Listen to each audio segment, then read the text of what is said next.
2026 में वट सावित्री व्रत कब है? तिथि, पूजा विधि, सामग्री, शुभ मुहूर्त, कथा के बारे में जानें। नमस्कार दोस्तों, धर्म उपासना की शक्ति में एक बार फिर से आपका स्वागत है। सावित्री व्रत सुहागिन महिलाओं के लिए एक खास पर्व है। यह व्रत पति की लंबी आयु और सुख समृद्धि के लिए रखा जाता है। जेठ माह की अमावस्या तिथि को वट सावित्री व्रत करने की परंपरा होती है। इस दिन शादीशुदा महिलाएं अपने पति की लंबी उम्र के लिए यह व्रत रखती हैं और वट के पेड़ की पूजा करती हैं। इस व्रत का महत्व करवा चौथ के व्रत के जैसा है। आइए जानें वट सावित्री में किस किस आवश्यक सामग्री की जरूरत पड़ती है। वट सावित्री की पूजा वट वृक्ष के नीचे की जाती है। वट सावित्री व्रत की पूजा में एक वट वृक्ष, बरगद का फल, सावित्री सत्यवान की मूर्ति या तस्वीर, भीगा हुआ काला चना, कलावा, सफ़ेद कच्चा सूत, रक्षा सूत्र, बांस का पंखा, 1.25 मीटर कपड़ा, लाल और पीले फूल, मिठाई, बतासा, फल, धूप, दीप, अगरबत्ती, मिट्टी का दिया, सिंदूर, अक्षत, रोली, सुपारी, नारियल, श्रृंगार का सामग्री और चना, जल, कलश, पूजा की थाली, वट सावित्री कथा की पुस्तक आदि। आइए जानें कब है 2026 में वट सावित्री व्रत। वट सावित्री व्रत ज्येष्ठ महीने की पूर्णिमा तिथि को होता है। 2026 में यह व्रत 16 मई को रखा जाएगा। इस दिन शनिवार और ज्येष्ठ अमावस्या का दिन रहेगा। जानें वट सावित्री की पूजा विधि के बारे में। वट वृक्ष के नीचे सावित्री, सत्यवान और यमराज की मूर्ति स्थापित करें। आप चाहें तो इनकी पूजा मानसिक रूप से भी कर सकते हैं।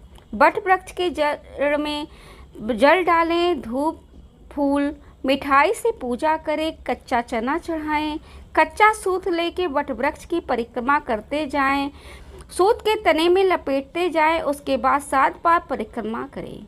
हाथ में भीगा चना लेकर सावित्री सत्यवान की कथा सुने, फिर भीगा चना, कुछ धन, वस्त्र अपनी सास को देकर उनका आशीर्वाद लें और श्रृंगार का सामग्री दान करें। वट वृक्ष की कोपल खाकर उपवास का समापन करें। आइए जानें वट सावित्री के व्रत की क्या कथा है। पुरानी कथा के अनुसार एक बार अश्वपति नामक एक राजा था जो मद्र साम्राज्य पे शासन करता था।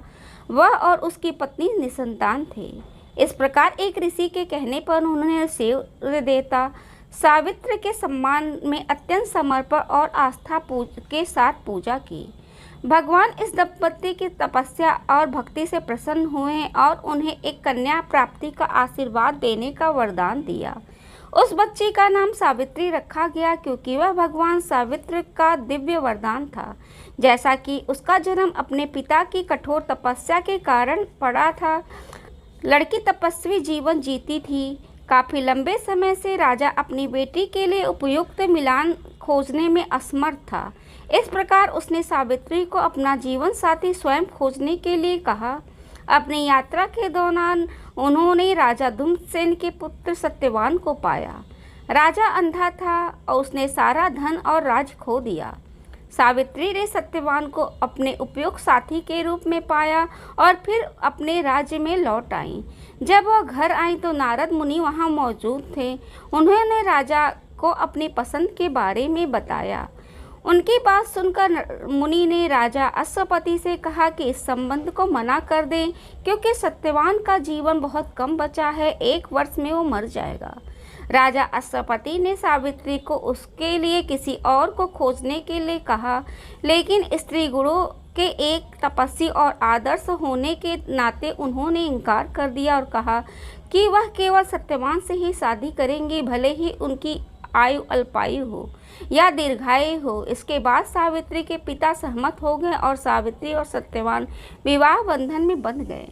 1 साल बाद जब सत्यवान की मृत्यु का समय निकट आने वाला तो सावित्री ने उपवास करना शुरू कर दिया और सत्यवान की मृत्यु के निश्चित दिन पर वह उनके साथ जंगल चली गई।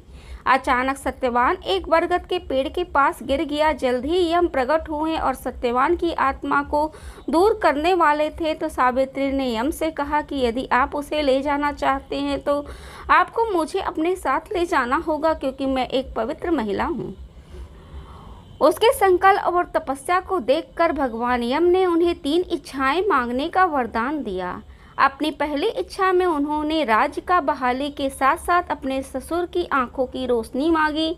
दूसरे वरदान में उन्होंने अपने पिता के लिए 100 पुत्र मांगे और अंतिम और तीसरे वरदान में उन्होंने सत्यवान से एक पुत्र मांगा। भगवान यम उनकी सभी इच्छाओं के लिए मान गए, पर सत्यवान को साथ ले जाने वाले थे।